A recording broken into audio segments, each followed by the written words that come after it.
Do you think that we're at a space today where the technology does understand what it's doing? I believe it does. We can't discount that. And part of that is always testing the level of understanding or the conviction of an argument that can take place between a machine and a human. It's much more than playing a game of chess here and trying to understand mathematical calculations at a higher level. It's trying to get in and understand and to make a case out of something, where our personalities actually become intertwined in the AIs that we work with. So it's like almost talking to ourselves in a way. Train the AI well. We're expecting obedience and we're expecting conversations. But in all reality, what we need is execution. I got to say, I'm very excited to be here with you today, welcoming Brian Feinberg, the founder and CTO of the Tomorrow Company, to the show. And Brian, just to kick things off, what got you interested in the intersection of humanity and technology? Well, I am a human. I've been fortunate enough to work in machine worlds for a long time. And, conversations started with me in AI probably about 14 years ago. Maybe we weren't calling it AI at the time. We were calling it process automation or some other marketing term. But the point being was that I've been always interested in how to get machines to talk to each other and not just say things, but to understand what they are saying.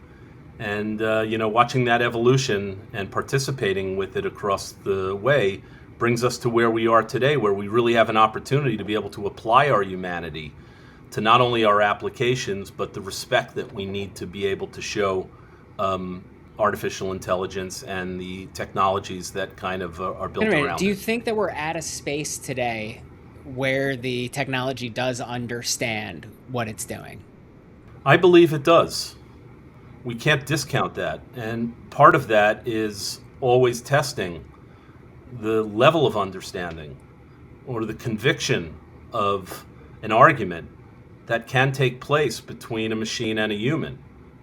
It's much more than playing a game of chess here and trying to understand mathematical calculations at a higher level.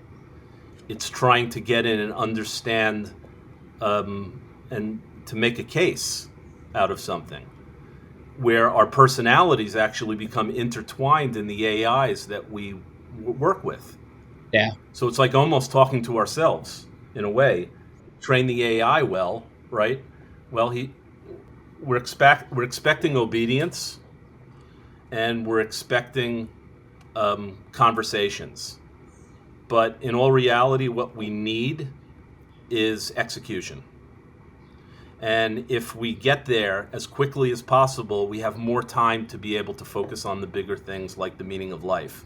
To ask an AI, well, what's the meaning of life? Just to test him out, to see kind of what he's thinking today. But if we've taught him maybe what life is, or maybe what life does, or what it represents, we may get a different output than we would in just asking a plain vanilla question. I think the answer is 42. But at the same time, it's just Could be. it's an interesting space that we do find ourselves in. And, like you're saying, it is the implementation and the execution. And so I understand that you're doing some interesting things at the Tomorrow Company. Would love to hear more about like what the vision is for the Tomorrow Company and what has you excited about the opportunity. Well, having been on the front lines of this intersection, not only between AI and humanity, which is kind of what the anchor is of today's conversation, but innovation in itself. Over the course of the last 20 years, we've gone through some extremely important technological milestones. It wasn't only the birth of the internet or the bubbles that kind of preceded it and the bubbles that will continue to happen.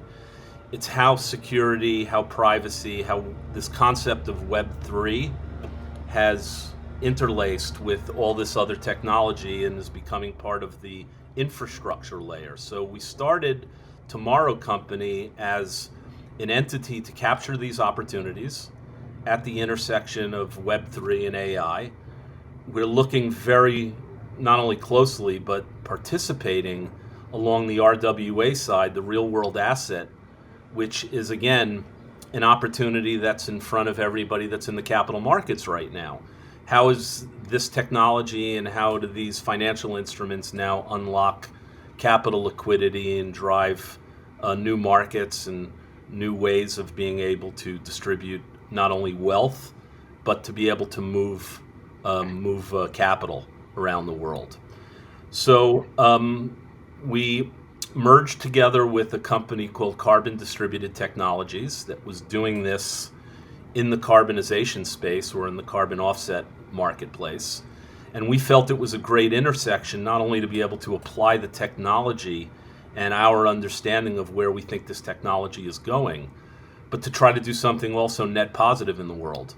And that is to create marketplaces around carbon credits that have been suffering from a lack of, I'm not going to say innovation, but there's been a lack of innovation in the marketplace in terms of being able to kind of bring these into, I would say, market products. So we're working with some of the leading financial institutions in the world to kind of work on solution sets. It's all about data intelligence to us. So we kind of focus on that. And when, we cut our teeth in vertical markets. So even though fintech and blockchain are two separate disciplines, sometimes they get lumped together. And it's sometimes hard to pull them apart. So our focus has really been on creating vertical intelligence. And we started to look at this sector many, many years ago, waiting for the commercialization opportunities to be able to emerge before we started the company. So we're kind of looking very forward. So we built it as a capture mechanism to put some Web3 and some AI assets into. Now we're deploying a couple of very interesting financial products over the course of the next 2 to 3 quarters. We have a public listing in the works as well. So we kind of built the company because of our intersection with capital market environments, especially regulatory compliance and the ability to tokenize assets, and want to participate in this, we feel, explosive growth that is around the next corner. Help me ground some of the things that you got coming out. Is there anything you can talk about as to, how that would help people or what it is? So we have a token, first of all, called the Carbon Utility Token that represents real carbon credits on chain. I've done a little re-engineering since we started integrating the company, and we've built a data platform right now that is tracking the top 100 carbon companies in the world. And we've built a proprietary index around that. And when we think of carbon companies, we don't necessarily think of the top tech companies, but the top tech companies are the top carbon companies. And we believe going forward in the future at some point, the relative value of companies are not going to be necessarily measured by a traditional PE value. It's going to be measured by impact, and in this case, regulatory compliance when it comes down to carbon emissions. And so we've built a very interesting product. We expect to see that in the marketplace in the next 90 days. The Carbon Utility Token is being set for a relaunch. We've built 2 other financial indexes that are very, very specific to Bitcoin. So we're kind of building data intelligence around that. And if we're true to our website, we accelerate all of these projects in record time. So it's not only the conception, the development, and the building, and the testing, and the auditing. It's the ability to kind of take products out into the real world and test them against the backdrop of real world dynamics. And we're a security first company, so we're always looking at from that vantage point. Probably the most exciting project that we have coming out, which has been not necessarily a pet project, but has been in an evolutionary phase for about 5 years right now, and that's a Web3 browser and a Web3 network that allows users to be able to securely connect with any Web3 application through a secured interface. So as we are now entering this agentic era of technology, we ask, things are delivered to us. The browser now ends up becoming a delivery mechanism in being able to kind of build that relationship with AI. It's interesting that you bring that Um, up. Are you familiar with the dead internet theory? Yeah. So just to let others be yeah, informed on this one as well, it's basically the idea that at some point on the internet, you're going to be talking to the majority are just going to be bots, agents, AI, and that it will be more and more difficult for you to find a human interaction amongst that. And uh, from what I'm kind of relating to your Web3 browser, is AI is making it easier for us to, find new products, to research something so that when I go to buy something, I'm much better informed as far as like this is the right solution for me right now. And there's a little bit of trust that goes into giving the AI that. But now I'm thinking your Web3 browser also fits into that component of I want to be trusting that I'm actually interacting with an entity that I know that I'm interacting with along those lines. And if we let the old internet go to the AI, we're going to need a place where we have a bit of a greater level of trust to it. Am I inferring too much from that, or no, our yeah, methodology is about building trustless environments. We want to be able to go in there. We want to be able to trust people. Inherently, I think we want to, but experience has taught us that we really don't know who's on the other end of a chat room yep, or who's on the other end of a bot, let alone having to compete in trading environments where psychology becomes almost a better tool than execution. It's counterintuitive to, maybe the way bots think. And this is how efficient market theory works. People are always looking to fill the other side of the gap, but they're exploiting new ones in the process. And exploiting is not a bad word, okay? But it's a way of being able to kind of push innovation in our eyes forward, and to be able to kind of use AI in new and interesting ways where we're giving the AI the creative leeway to be able to go out and design and develop applications that we think are going to resonate with our use case. So doing this now, it's completely different than it was 6 months ago, than it was a year ago, 3 years ago, 8 years ago. We've hit this from a developer standpoint right now. It's like we're in yeah, a golden era, okay, of productivity. All right. And it's not only about one or two people winning, right? It's about a lot of people winning here, right? Because you're seeing this new generation of companies, and we like to think of ourselves in that kind of class, that are thinking about the capital markets a little bit differently, that are thinking about the economies that drive not only successful companies and multinational organizations, but how to do it with a handful of people. We don't need those deep absolutely. I organizations mean, we went anymore, from, right? in the 80s, in order for you to produce $10 million in revenue, you probably needed close to 20 to 50 people, right? Um, Internet comes Mm-hmm. along, the productization of services, SaaS, infrastructure as a service as well helps to reduce that number further. And like I'm talking to companies now that are hitting between 600 and $1 million in revenue per employee. And that is just the beginning. Like our company today, we are somewhere between a phase 3 and phase 4 dark software factory.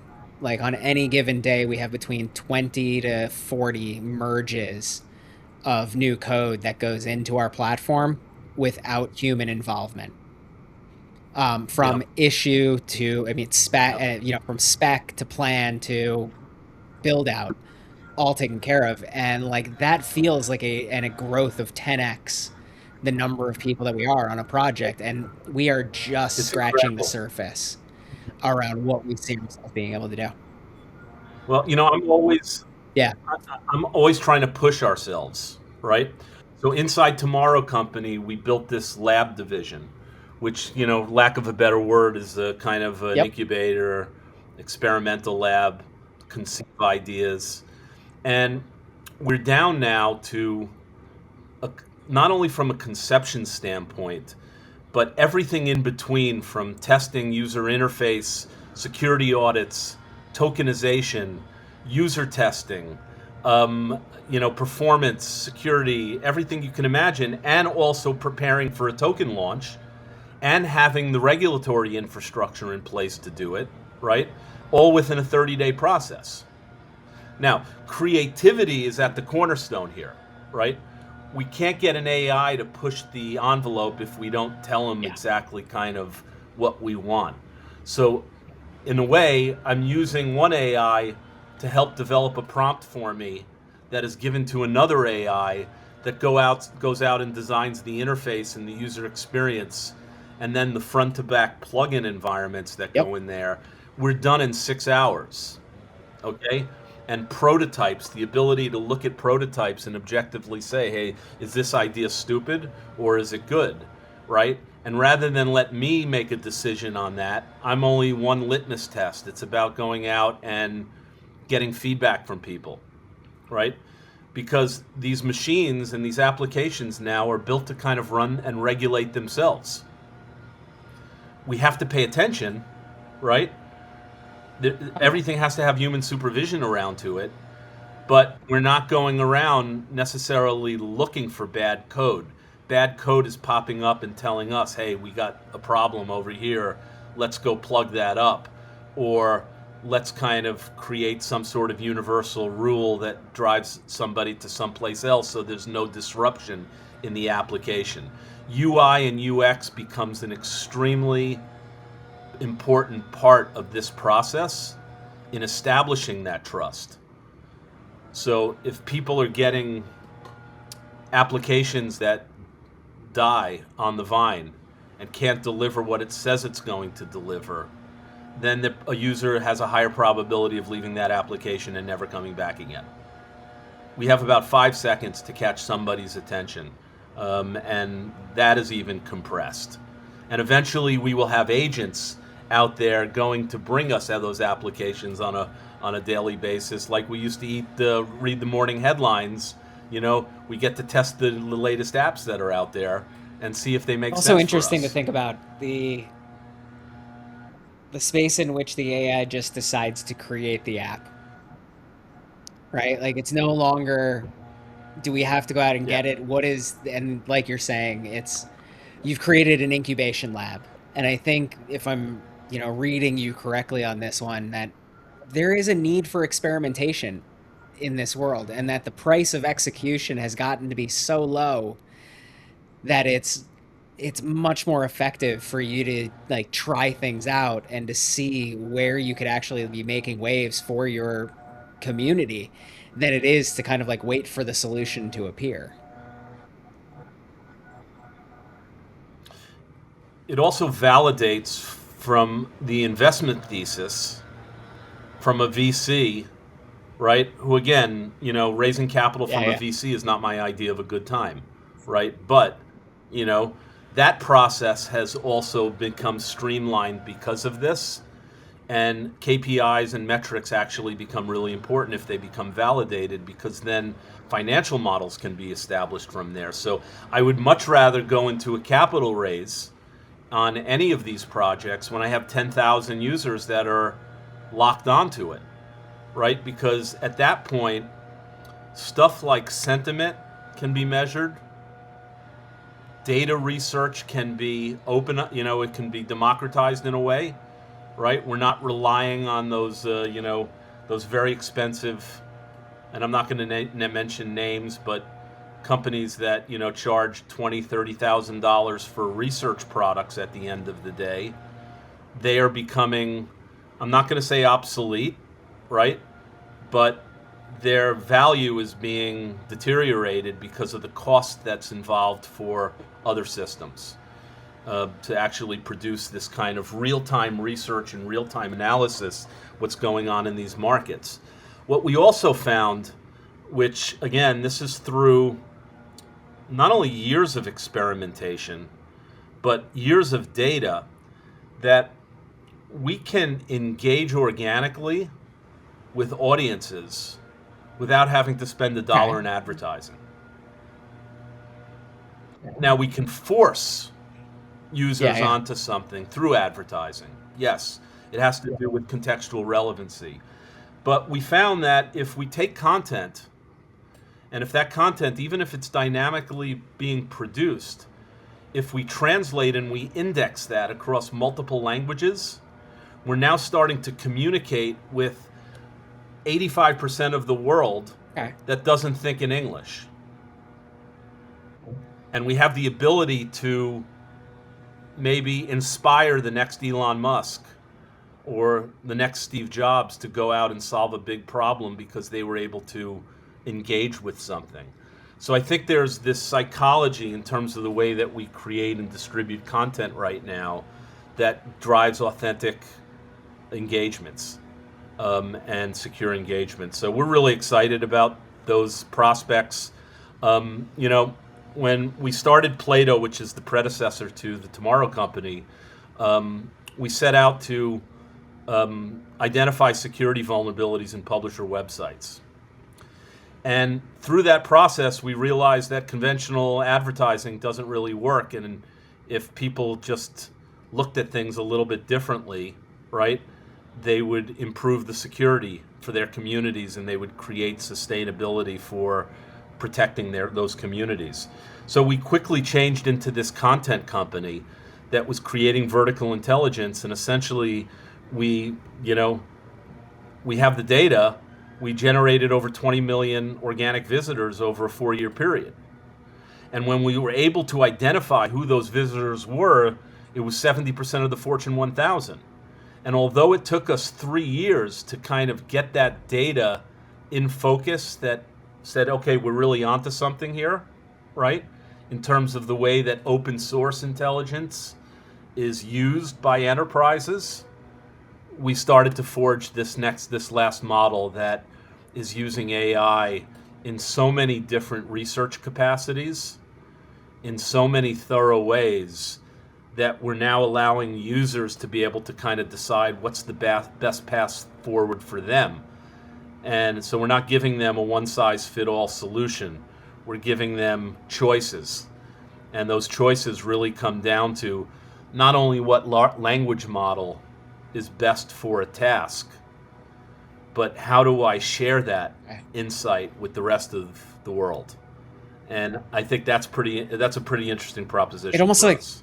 if I'm trying to reframe this, just so I grasp it, you're explaining a world in which you're using the AI to help you find the people that you need to be communicating with, right? Like the people who would either benefit from hearing the message that you have to share, or that, you are trying to find your tribe for that information. Is that a fair statement? I think it's connecting into those communities that data Yep. represents and doing it authentically. And when we're able to identify and harness that, our Okay. internal metrics go through the roof in terms of engagements, in terms of conversions, in terms of other things that may be relevant to our underlying businesses. In the RWA space, which again kind of moves us around to another section of our business that really is the focal point of our transactional environment, we have the ability to manage the life cycle of a token front to back under the regulatory guidelines that they require these days, and to do it at a fraction of the cost of what we see are the monopolies starting to emerge in the real world asset space. So we think we're part of a generation of public companies, the next generation of public companies, whose business is built on tokenization. And we feel it's a huge opportunity going forward. And when you start to think about the markets that it affects, such as the commodity markets, the energy markets, these are the real prizes at the end of the day, because of the sheer volume of capital that moves in and out of both Yeah. products and on a sovereign level. And this current administration that we have, without getting too political right here, has been moving along a very pro-crypto agenda that is now leading to legislation that can open up the doors to unlock a new generation of innovation and capital into the markets. And that is, I think, very important to look at.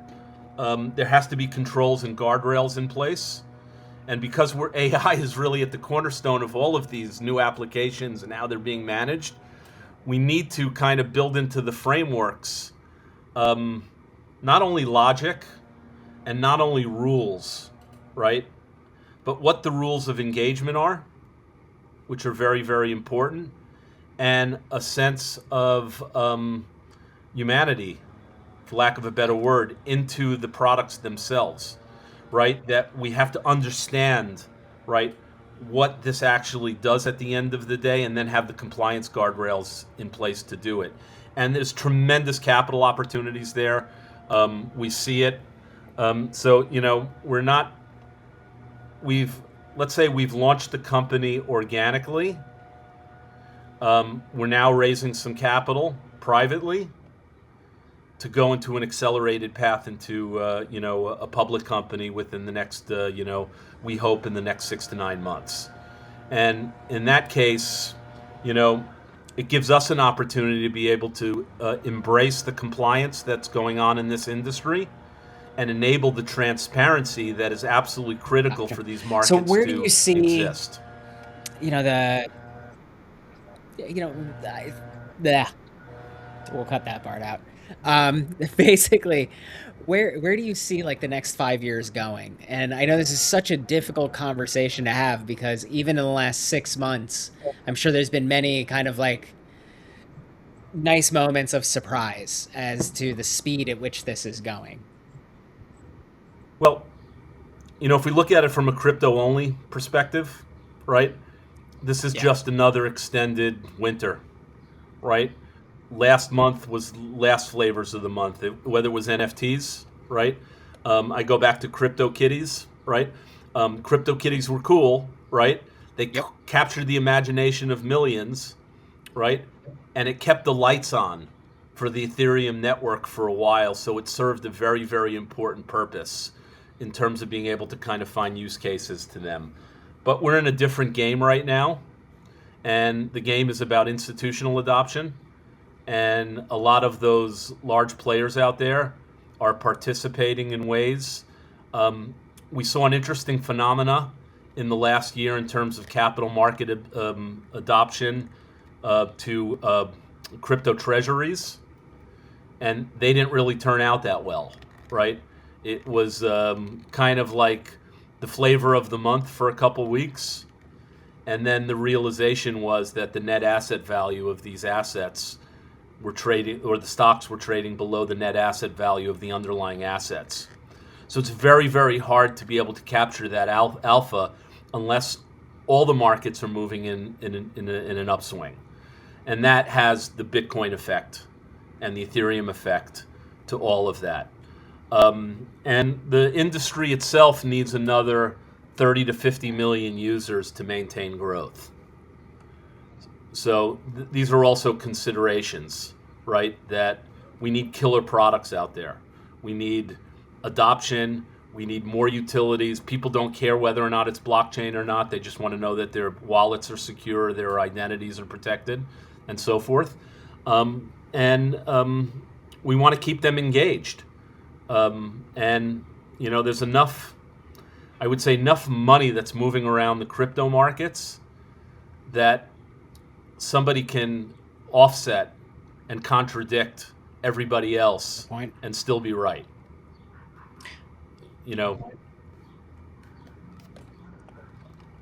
So 5 years, I'm sorry. I forgot to tell you, I'm highly dyslexic, Don. Right? I make short stories as long as possible.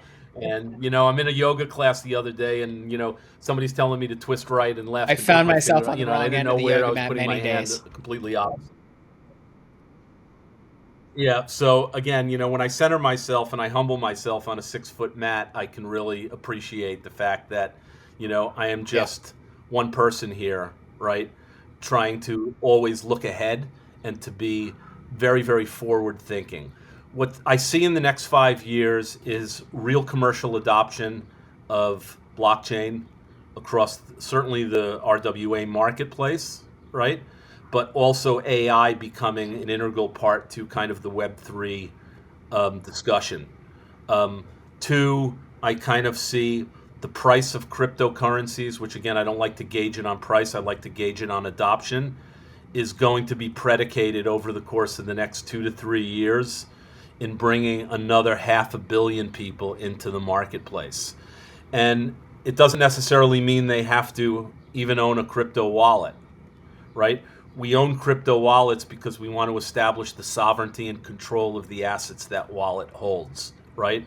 But in all reality, having another wallet to remember is like, wanting to, go to the dentist. Okay?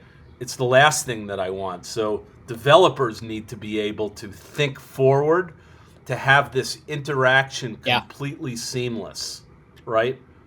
It's one click, and I'm in kind of environments that I feel protected in and that I can transact in, and I can take, I can look at opportunities both from an investment standpoint and also from a technology standpoint. There's no shortage of AI companies out there, okay?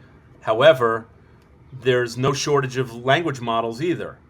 So, what is going to differentiate you as an AI company against these very, very well funded, entities out there? It's thinking differently, okay? And it's leveraging those technologies against the backdrop of specific use cases that create that authenticity and that connectivity that I think applications need to create sustainability and growth in their underlying models. So I'm very bullish, but it's going to be bumpy. There's a lot of geopolitical risk in the world right now that's not being factored. AI is being used more in the battlefield now than ever. So those markets are, certainly at the top of the growth list in terms of the Yeah. way that defense systems run, and also the way information is being triangulated consistently over these networks. But I'm really hoping for another crypto kitty at some point, just to teach everybody a lesson that, 20 or 30 million people can still do one thing and I have think that's fun a doing it. great place to wrap this up because I think when we look at what we're doing, if we can't find a good time, that, we really got to take a step back and say, are we doing the right things? So, Brian, once again, I really appreciate you being on the show today. And it's been great getting to know you. And let's stay in touch, Don.